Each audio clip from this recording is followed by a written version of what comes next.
Howdy folks, Uncle Bumble here. We're out in the garage today because I had a conversation with Modern Refugee the other day about some fat wood, and it got me thinking. I've seen plenty of videos on YouTube of how you can make your own fat wood at home. So today that's what we're going to do. We're going to find out how well and if it's worth trying to make fat wood at home. Some other motivation is I like to use Vaseline and cotton balls. And the Vaseline, if you put a big gob in there, don't totally work it into the cotton ball, can be used for all kinds of other things, scrapes, waterproofing stuff. There's plenty of uses, but it's messy. And this fat wood idea, I think, would be a little more handy, a little less messy. So I'll bring you guys in here, and I'll show you what we need for our little arts and crafts today. All right, well, here's the items that I plan on using for a little arts and crafts project today. I've got an old candle that was laying around in the drawer probably for the last 4 or 5 years, but I never throw old candles like that because if you have a power outage, that's a great source of light, even if you're not, too thrilled about the scent anymore. And there's lots of uses for wax. Then I'm going to use my backpacking stove because I'm out here in the garage. I really don't want to do this in the house. It'd be easier to clean up or just rub the wax into the bench than trying to get it off the stove.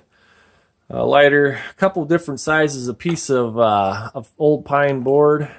Kind of get an idea how far we can get the wax to actually soak into said pine board. I got a carpenter's knife there I used to take the label off the bottom, and you might want to, you don't have to, you could always fish it out later, but there's a little metal piece that holds the wick into some of the candles.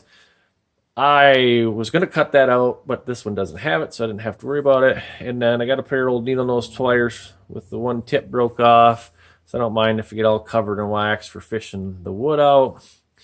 And then I got myself a cheap pot from the Walmart because I figured the wife wouldn't appreciates me using her nice pots for melting wax in. And when she seen the pot and I told her what it was for, she validated my thought, But yeah, that's pretty much the items for arts and crafts. I'm not going to show you guys me melting the wax because that'll probably take a while, and I'm pretty sure you can figure out how to melt wax. But once I get it melted and I start dipping the wax in, I'll bring you guys back. Surprisingly, it didn't take very long to melt the wax. I think it helped, the bigger the surface area in the bottom, let the pan get warm. But I also kind of cut up the candle. It crumbled quite a bit, and that helped a lot. And so maybe 2 minutes, and I had that big candle melted down. And so I've just been letting the wood sit in there and soak in that liquid wax, hoping that it'll, get a good chance to soak up as much of that as possible. And then every now and then I will turn the heat back on to make sure everything stays warm and hopefully keeps wicking the wax up. Made myself a little stirring stick as I was waiting for the wax to melt. Turns out I really didn't want it to focus on anything. Come on, focus. Yeah, there we go. But yeah, I really didn't need it, but give me some chance to work on a little bit of bushcraft and spoon making skills as well while I'm out here fiddling around.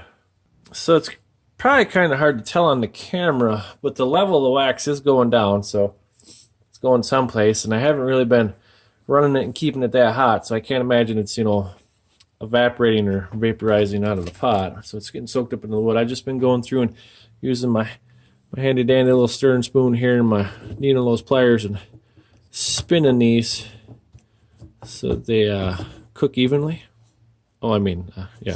Soak up the wax evenly. There we go. The color has changed quite a bit on these, so I'm just gonna keep doing this for a little while, and we'll maybe give one of these pieces a test and see how we did. I don't know. When you hit it with the lighter, let's take, here, maybe this one here.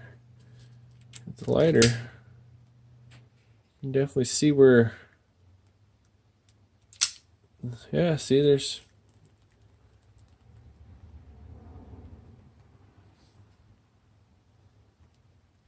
Yeah, I don't know.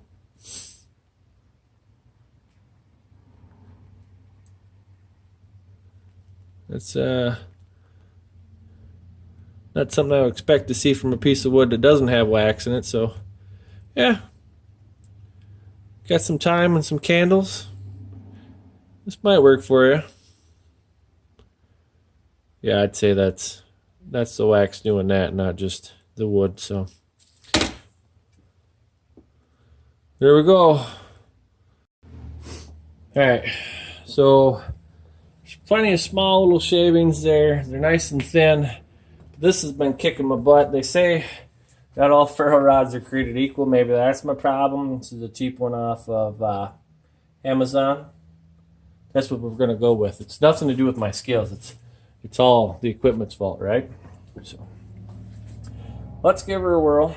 It's getting a lot of chowder in there. It's not really throwing. I mean, it throws good sparks, but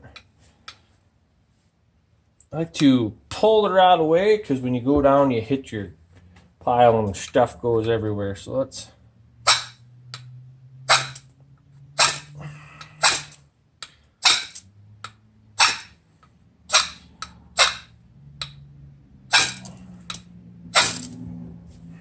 See, I'm getting sparks in there, but this just isn't catching.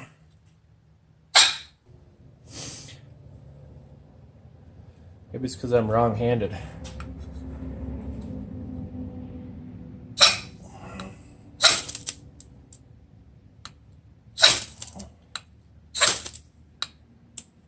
That's what it was. I'm wrong-handed.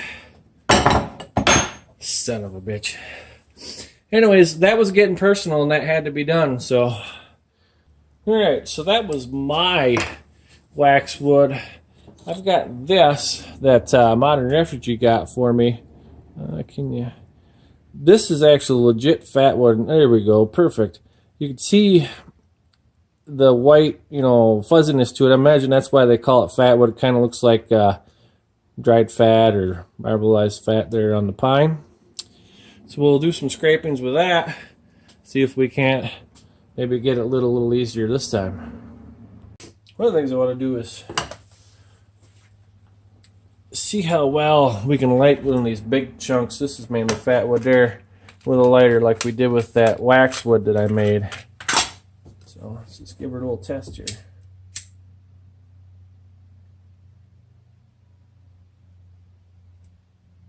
Not quite.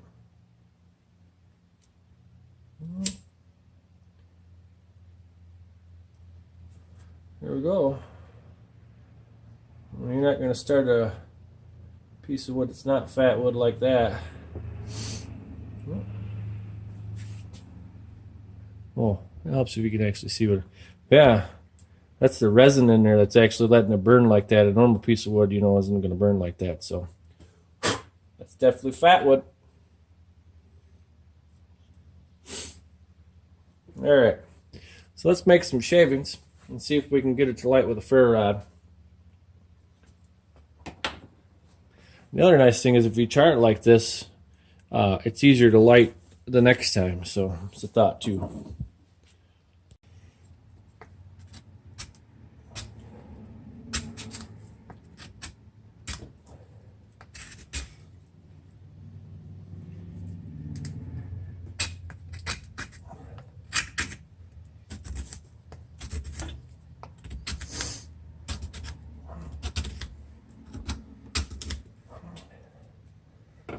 Let's try what we got here.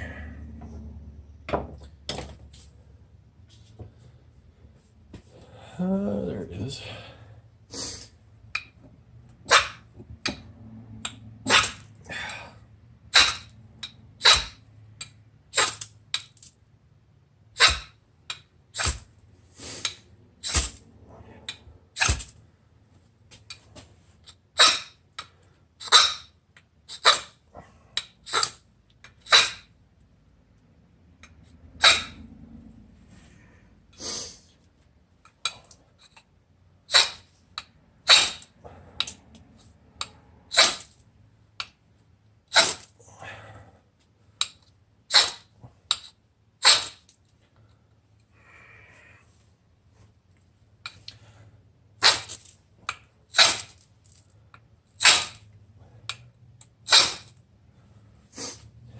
I would say that that is far better than the waxwood that we made. Just processing that, I was able to. It's sticky, it's sticky to the touch because there's the pine sap in there. All in all, this wasn't a bad little project. I still think that knowing where to find fat wood is something you should learn. That way you don't have to have it with you beforehand. It's a resource that you can find, but it's a good way to replace store-bought fire starters.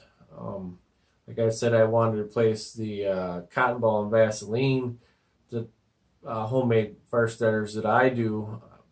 Not quite the replacement that I was hoping for. Cotton ball and Vaseline starts so much easier with a ferro rod. I was scraping and scraping and scraping for I probably 5-10 minutes, and then I had tried the day or two before. It was just like I said, it had gotten personal. So I mean, and that was standing in my garage and having all the time in the world. I wasn't freezing cold or soaking wet or anything like that. So don't really think that this is a replacement for the cotton ball and Vaseline. It's not a bad resource to have with me, but it's not a replacement. The other thing I learned is that if you're going to make these, process the wood into smaller pieces to start with. A lot of the videos, or a couple of videos I watched, guys were using like ripped down 2x4s. So basically like 1.5 by 1.5 or whatever it is. And you're not going to use that big of a chunk to start a fire anyways. I just don't feel like the wax saturates that good, and if you spend enough time it will, but like I said, you're not using that big of a piece, so why you're not even going to carry that big of a piece. So it just seems you're not saving any time by not processing it before you put it in the wax. That's all I got for this video.